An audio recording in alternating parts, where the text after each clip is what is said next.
Good morning, everyone. So, we'll start with our next chapter today, which is basically based on consumer culture and manufacturing of desires. And we'll see what's the role of consumer culture and manufacture of desire in a visual culture and how it actually works when we talk about visual culture. So, to begin with, let's get to introduction of this chapter. So, as we all know, visual images play a primary role in the commerce of contemporary society.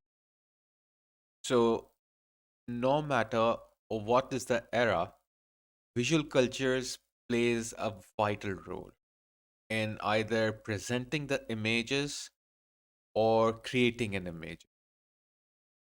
So, visual images play a primary role in the commerce of contemporary societies. Commodity culture and consumer societies are dependent upon the constant production and consumption of goods in order to function.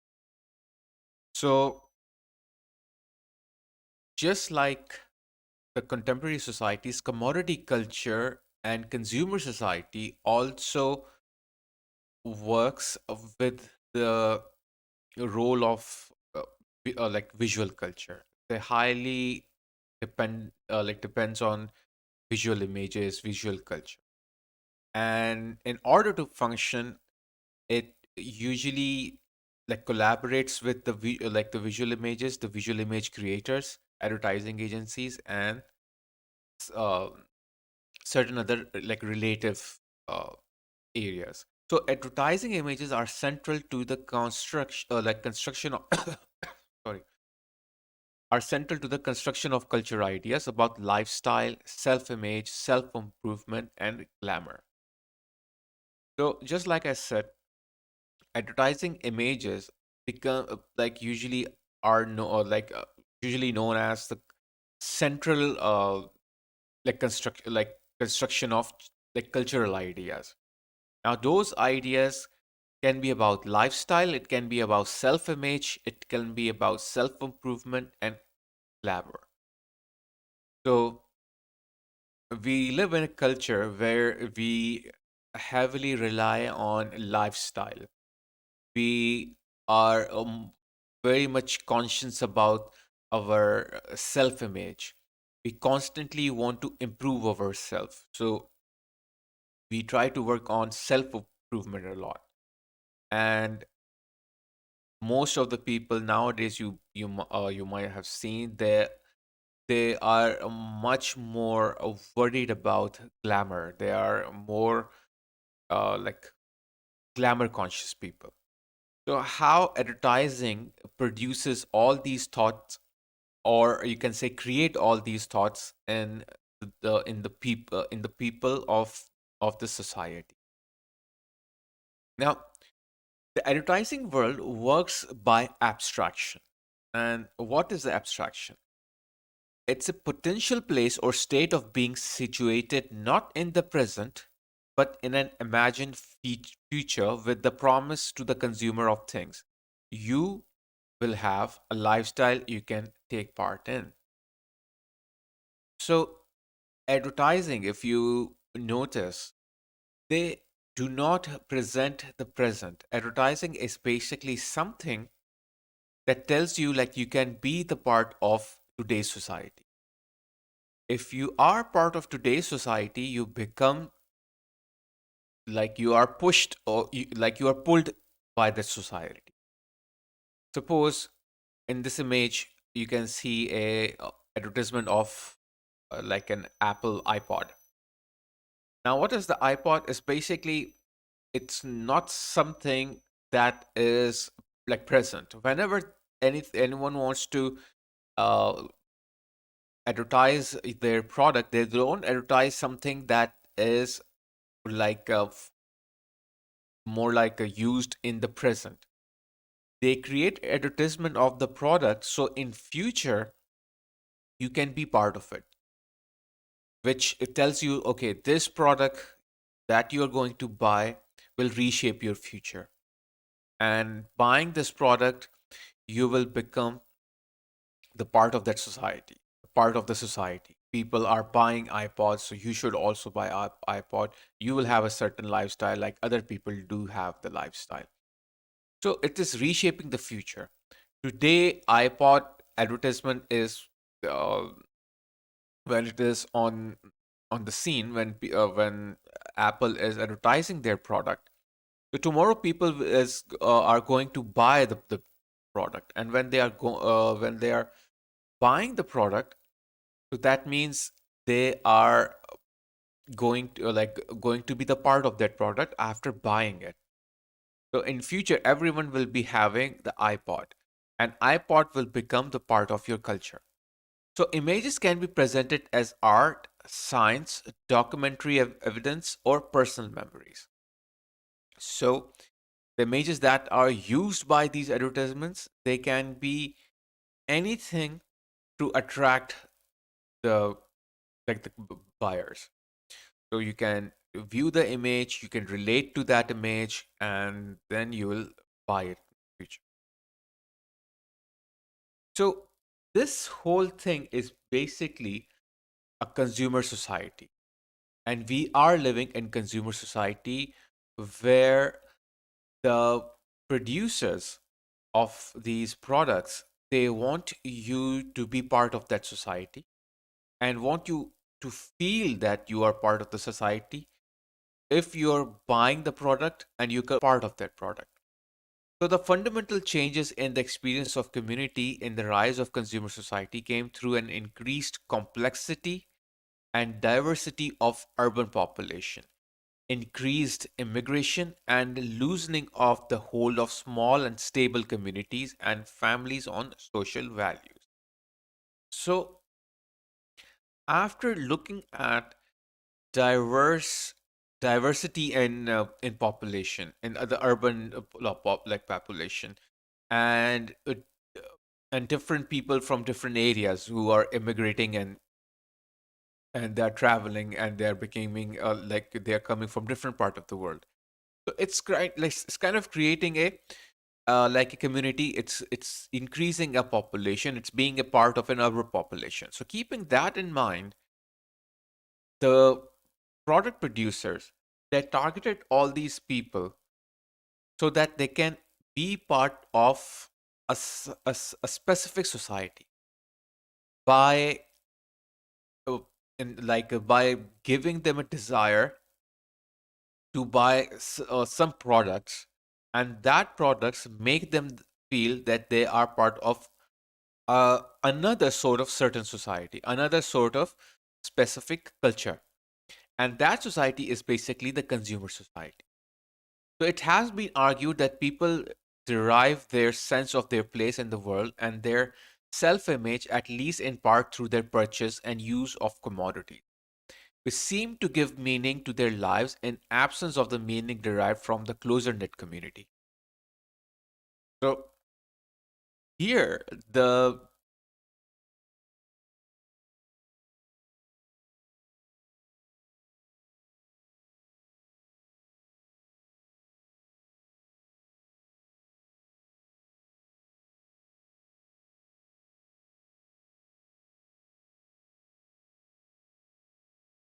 okay.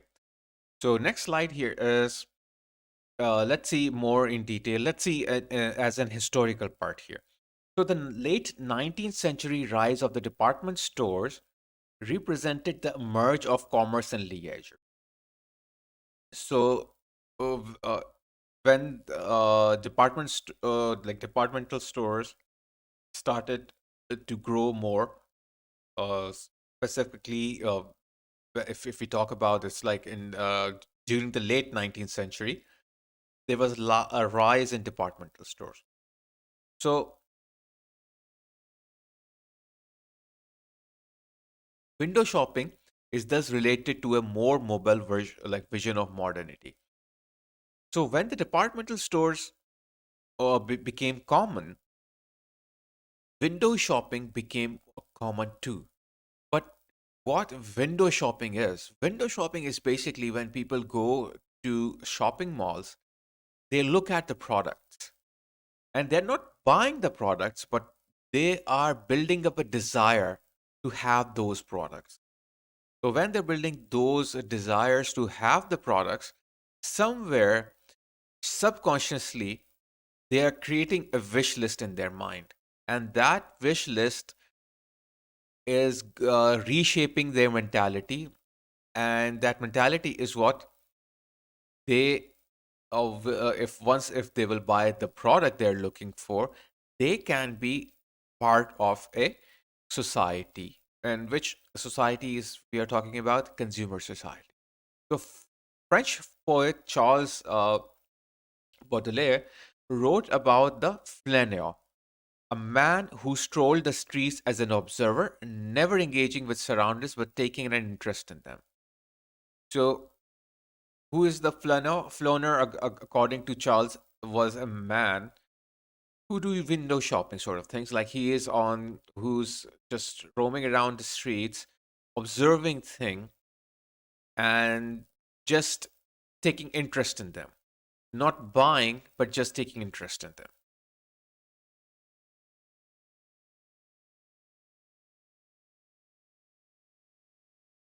So today, consumption is thought of as a form of leisure, pleasure, and as a form of therapy.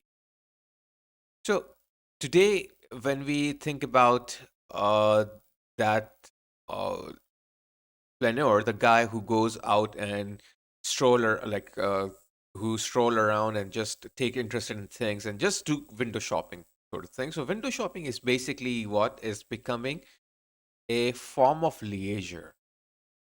What you do usually, sometimes you don't want to buy anything, but you still go to shopping mall because it is becoming a form of leisure. It is becoming form of pleasure. And in some cases, it is a form of therapy. You look at the product and you just take uh, interest in them by just observing them. Instead of buying them, you just look at them and you feel good, you feel pleasure. So commodities can fulfill emotional needs, but those needs are never truly fulfilled as the forces of the market lure us into wanting more a different or different commodity. So the product that you're looking for, or like looking at, you're taking interested in the shopping malls, those are basically commodities. Now, what are the commodities basically? A product becomes a commodity when it loses its use value and it have a certain exchange value. Now, anything that do not have a use value, it becomes a form of a just a desire, and a desire that never truly fulfill your need because you don't need it as for a usable item, but you just want it to make you feel good, make you feel that you belong to a certain society. So that's what actually these commodities do to people. Like this is how they people's reshapes their desires, their wish list. Now let's look more deeper into commodity culture and commodity fetishism. So the term commodity itself is the idea that ourselves are constructed in part through our consumption and use of the commodities. So, like I said before, commodities, what commodities are products, and those products are not the real products. Those products are constructed to lure you into a pleasure, which is against your uh, willing of buying the product for usability. You're buying only those product just for pleasure purposes. Like you feel good if you want, if you will buy those products. So that's what kind of feeling is constructed in yourself when we are looking into commodity itself. So what is a commodity? It's a constructed product, a product that is constructed only to attract you, not for its usability, but for its desire to have it, so you can uh, feel to buy it and to become a part of something else. Okay. So how you get to that product? how you are attracted to that product. You are attracted to that product by the way they are advertised. Now, usually you don't know about any product unless you see it on like television or a newspaper or a magazine or with someone. So advertising basically encourages consumers to think of commodities as central means through which to convey their personality. So that's how you get attracted to those products. You get used to those products through the advertisements. So when you see the advertisements based on that products, you you get some ideas about it and think about it. Now, what precisely is it that ads sell? So in this image, basically, it's an advertisement of often you can say an alcohol, and the person in this picture in this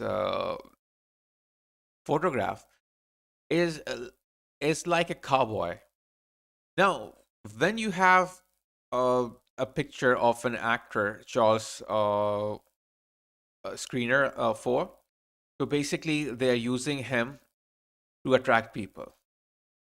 For example, not about this photograph, if we talk about some other photograph, okay? If we talk about uh, another product, suppose we have a product that is about like basically uh, like a clothing brand. We have like a product like a t-shirt. So if a normal person is wearing that t-shirt, you will not have urge to buy that. But if your favorite celebrity is wearing that t-shirt in an advertisement, you will suddenly have an urge to buy that t-shirt because you'll think that buying that product will make you feel the same your favorite celebrity is feeling right now.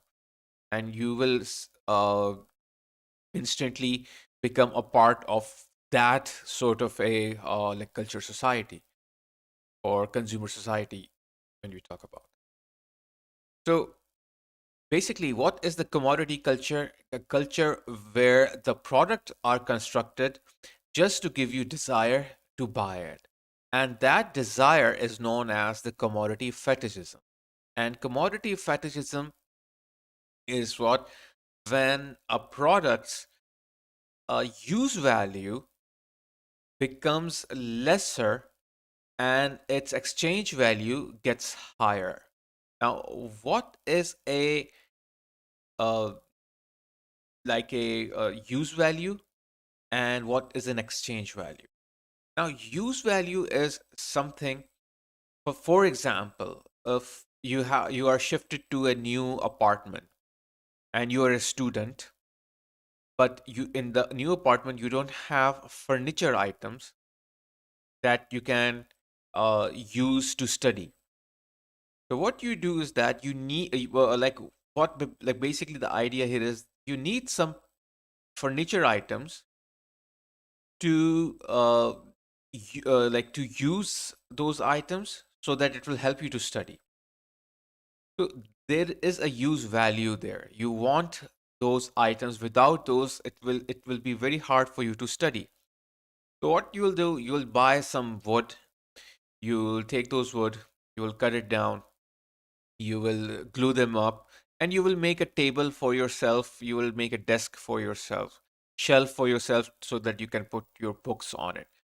So this product have a use value, and you are using it.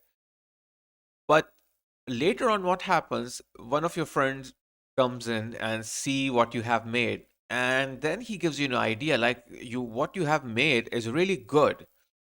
So why don't you make them more and sell them? Now, once you will make them more just to sell them, so that product will lose its use value, the use value that you had because you wanted to study and you were using those items. You were using those the furniture items. But as soon you will lose those uh, those items.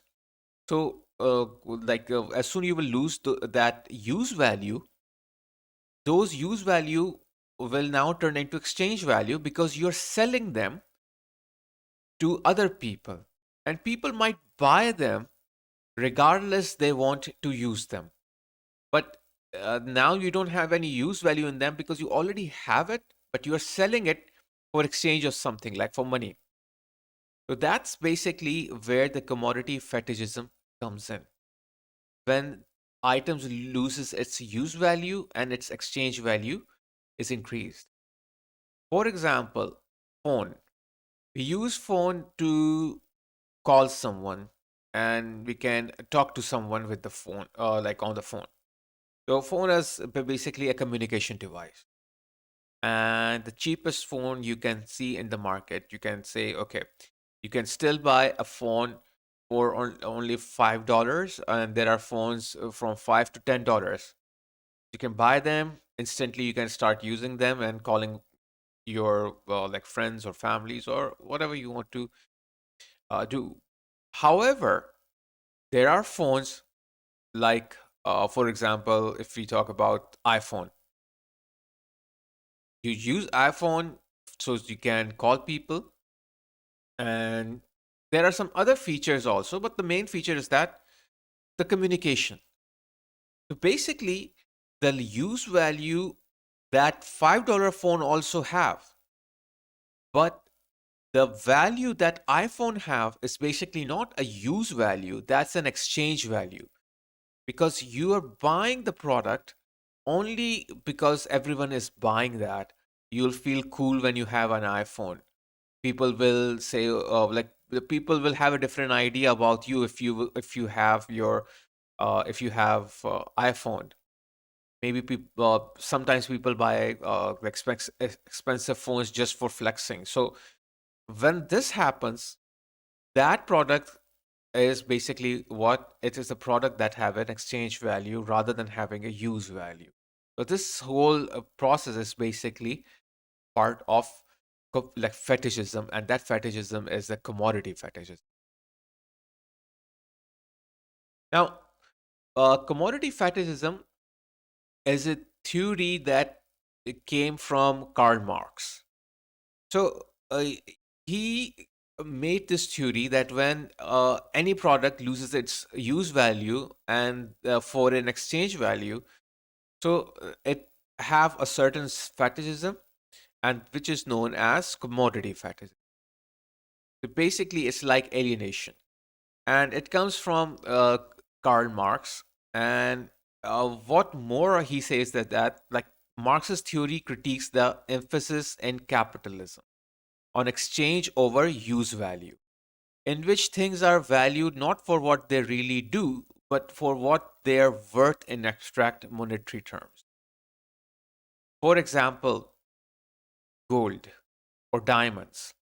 So, diamonds, what's the use of gold and diamond? Can you eat it if you're hungry? Can you use them to heal your bruises if you're hurt? No, you cannot, because there is no use value of it. There is only an exchange value. You can exchange diamonds or gold for more money. But anything such as water, which is a necessity of life, you cannot exchange water actually to to get more money. You can only sell diamonds or gold or silver to get money. So here, what it is, your use value is no longer meaningful. Here is the exchange value that is more meaningful. So this is what the uh, commodity fetishism is, and it is really dangerous, according to like Karl Marx, because when you buy, for example, like when you buy some clothing brand, like let's say for example Zara. So you're buying that product because it's have an exchange value. That T-shirt is maybe $200, but outside, if you buy something from a ordinary shop, you might get like a T-shirt for $5 maybe.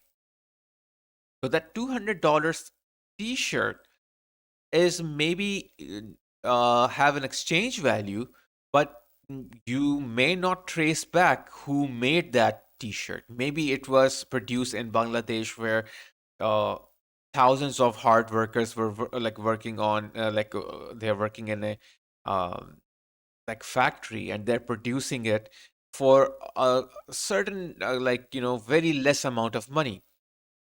But those t-shirts now are being sold in a Zara shops with a higher amount, within a higher amount.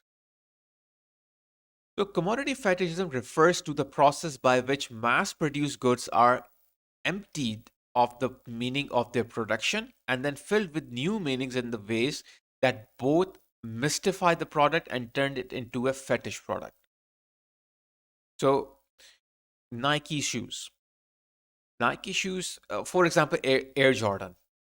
Now, Air Jordan in US, a lot of people who plays basketball, they really like Air Jordan. And Air Jordan, that's what makes Air Jordan really expensive. But if we look at another side, there are many shoes that are basically related to only uh, basketball sports.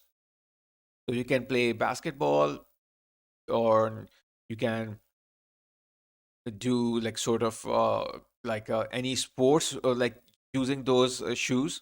But as they are not famous as Nike, they don't have any sort of an exchange value, and they are not therefore a fetish product. So the experience of the labor process is devalued and makes it hard for workers to take pride in what they have produced.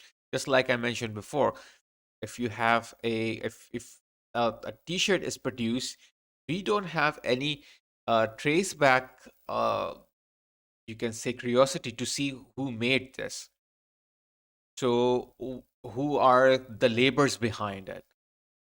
So when labors are not known, so labors usually lose their uh, value, they lose pride. They don't feel pride of making uh, like certain products if they are not being used in the market for what they are. For example, uh, the most watchable uh, sports is football. Football's World Cup makes a lot of money. The footballs that are used in the World Cup, football World Cup, are like a FIFA product. Now, FIFA balls are produced in Pakistan, and there are a lot of workers who work on them.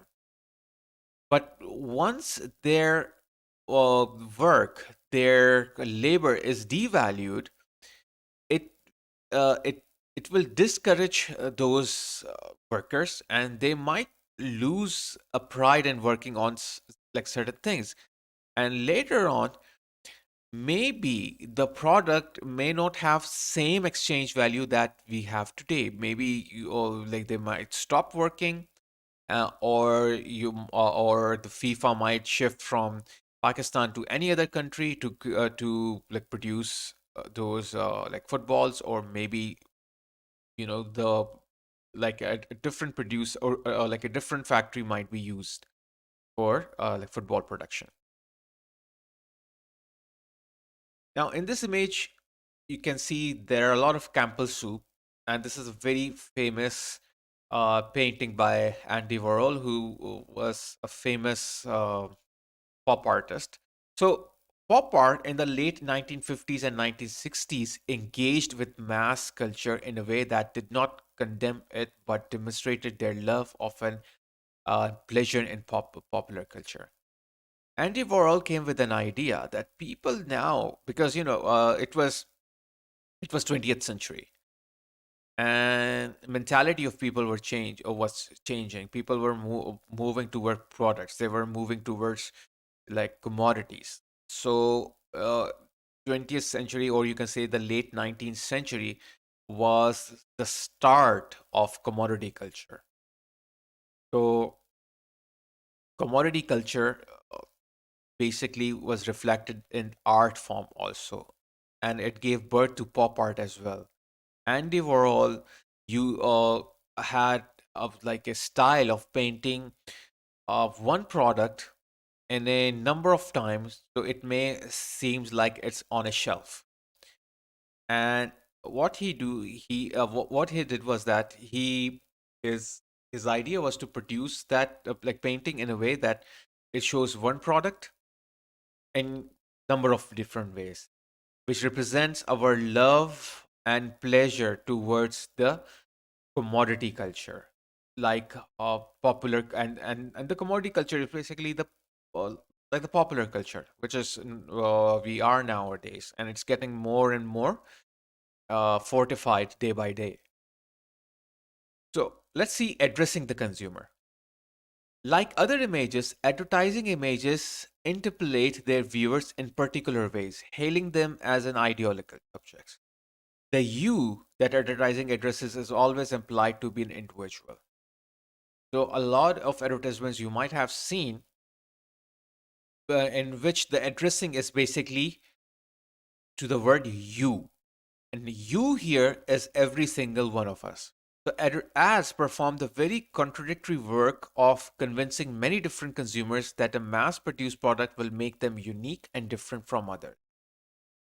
So this is what we actually feel when we buy the product. We feel like, okay, we are like now we are the part of it. Now, you know, you will just go outside and you'll show your product and start.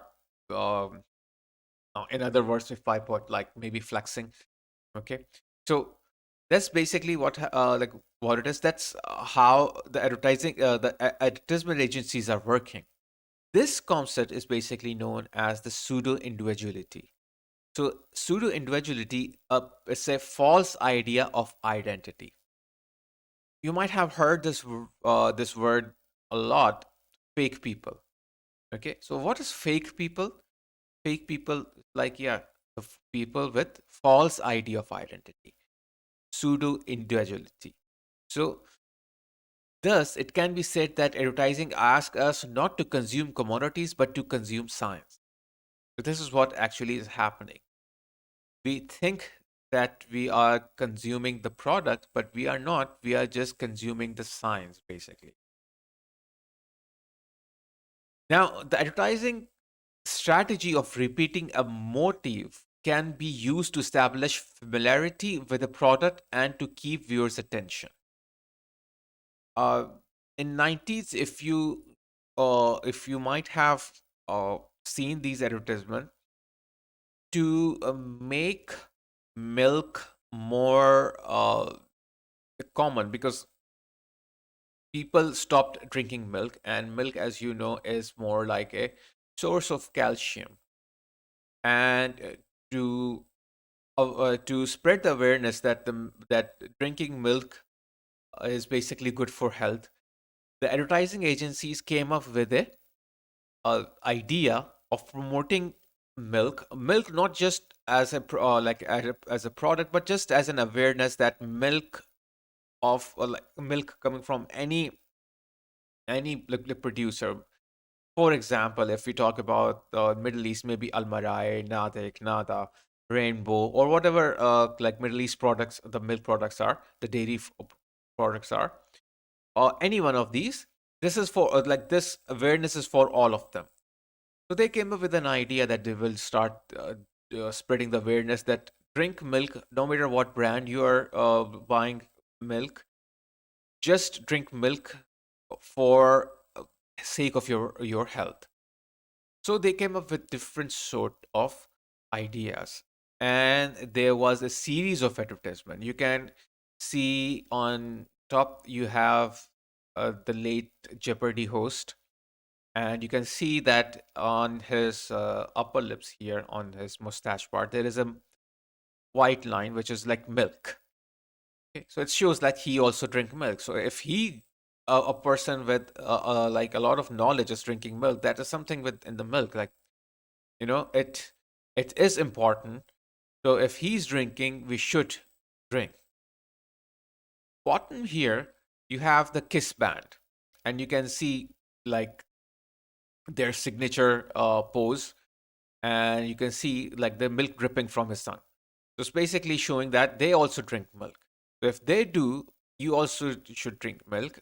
And milk is a source of vitamins, it's a source of calcium, and this is this became a part of series, and this is how people got aware, and this is how you make people to get aware of certain thing in today's society, like which is a consumer society. So this is how you gain people's attention through advertisement. Now, one other way here to address, so here one thing, this was addressing every individual, each one of us, uh, to to drink milk for sake of our health. Now, ads operate with a like more like presumptions of relevance that allows them to make inflated statements about the necessity of their product. Ads also create a relationship of equivalence between elements with the frame and between the product of its signifier.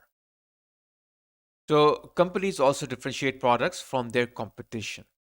Here, it's an advertisement of Megara perfume, complex, fascinating, and unpredictable, like a woman should be. So, here they are objectifying a woman, and they are taking these words just to attract the other people. And this is how you address a certain gender. So they are addressing uh like women over here. They're addressing their female like more like consumers over here.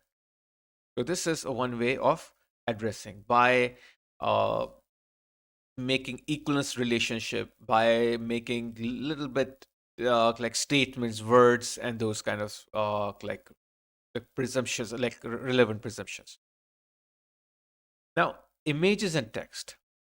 So these were the basically addressing individuals, addressing certain gender, but how you can uh, spread the advertisement using images and text. So it is through complex composition of photographs, text, and graphics that ads speaks to consumer. So text can often have a powerful effect in establishing or changing the meaning of the photograph or image presented.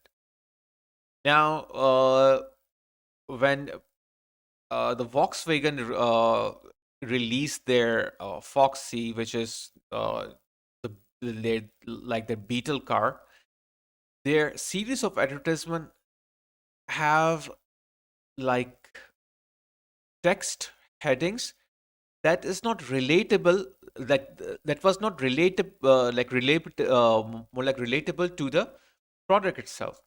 Here, if you will see advertisement and that's written lemon. Now, lemon have no relationship with the beetle, but it was merely used to attract people's attention. So once you read the word lemon, you may get curious and you'll read the product information. So that's was one way of attracting people. So, like I said, text can often have a powerful effect in establishing or changing the meaning of the photograph or image presented. Now, another way is to envy, to desire, and glamour. So, all advertisements tell consumers that their product will change their lives for the better. That's the key strategy that advertising agencies uses to change your life, to make your life much more better, or if your life is not better, it will make your life better. So they often do this by presenting figures of glamour that consumers can envy and wish to emulate. Advertisements make reference to art to give their product a connotation of prestige, tradition, and authenticity. So basically, it is what it's a way of attracting people in art form or in a way of art. Basically, in in in advertisements, when you want to attract someone, you use the glamour, because glamour will uh, give or like will give urge, like a, it will like give urge on of like of a desire or in people to buy that product. You will have a certain envy to buy the product, and just like that. Now, the world of advertisement speaks the language of self-management, self-control, and conformity. Now, words can be opposite too. Like in this previous advertisement, you can see that it like they're showing a fine art over here to attract the audience, like the viewers, to the product. Here is the attraction. And what is the purpose of this? And like what's the strategy here? The strategy here is this will make your life more pleasing, more glamorous. Here in the advertising is something opposite. Here, the ads use anxiety by suggesting to consumers the ways in which they maybe not only educate, but potentially endangered or weaken without a particular product. Suppose identity theft. And here in this product, in this advertisement, it is spreading an awareness that you have to take care of your identity. Make sure you don't fall into this scam or this theft. It's pretty much common or it was common in early in US that people were using identity cards of other people to do some shady business. So like this is what uh this product is about. And here it's opposite. They are not telling people that your life will be beautiful, your life will be like so much better. Here it's producing an anxiety. So it's doing something opposite. It's making people feel that okay, our like life might not be like we might be in sort of danger after this. So next is the belonging and difference. Now, sometimes when advertisements ask us to consume commodity science, they attach to their product concepts of nation, family, community, and democracy. So sometimes if the product want to grow more and more, they go with a strategy which attach to people's more closer parts, like for example, nation, family, community, and democracy. So maybe in sometimes you might have seen advertisements which shows families. So they want to be part of a family. They want to be a part of your family. So this is one more strategy of advertisement. Bricolage and counter bricolage. Bricolage is a mode of adaptation. This is like these are two different other strategies. Bricolage is the mode of adaptation where things are put to uses for which they were not intended and ways that dislocate them from their normal or expected context. Counter bricolage refers to the repackaging of bricolage commodities to be resold to mainstream consumers. Now, here, what is the counter bricolage in the image Pablo Picasso? This is the image of Pablo Picasso.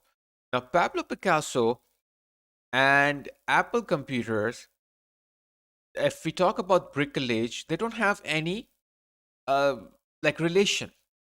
Like there is no uh, like relevancy here. But the Apple tried to create a relation. And when Apple is trying to create relation, that is counter bricolage.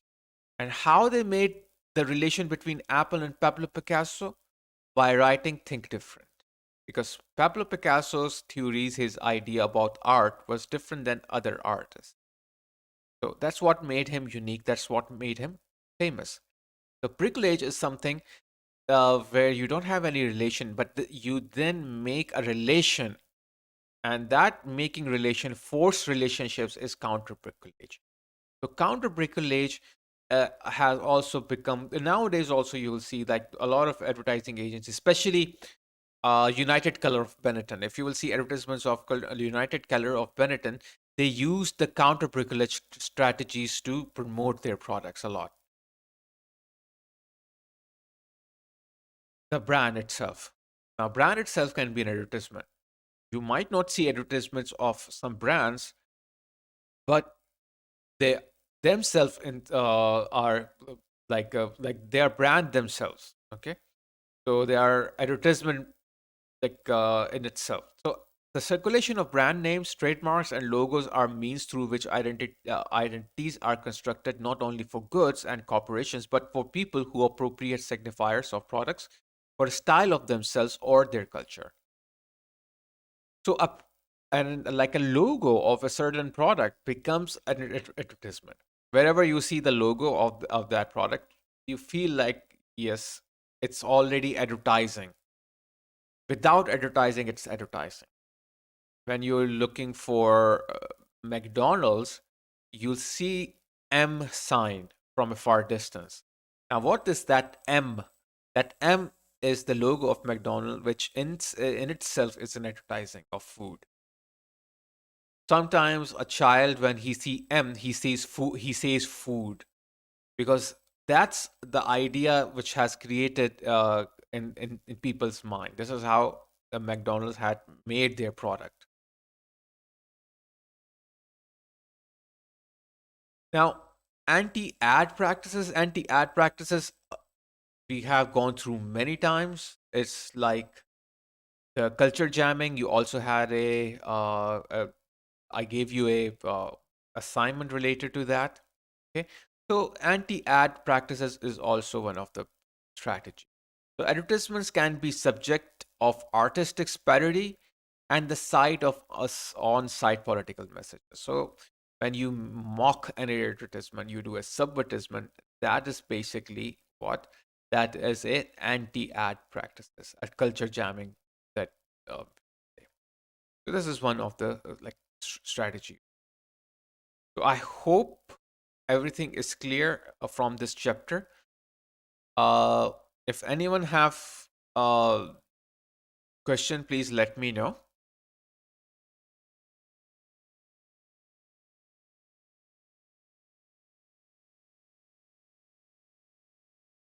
So is everything clear?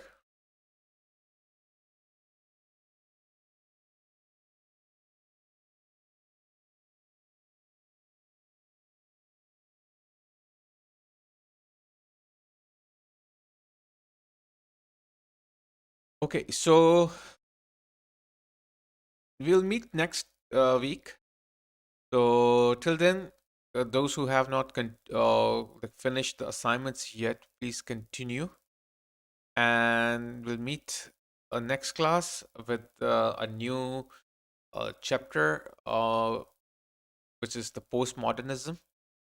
So you can always go back to these lectures to see them again, to refresh your memory and to see again, to see again, like what we have got.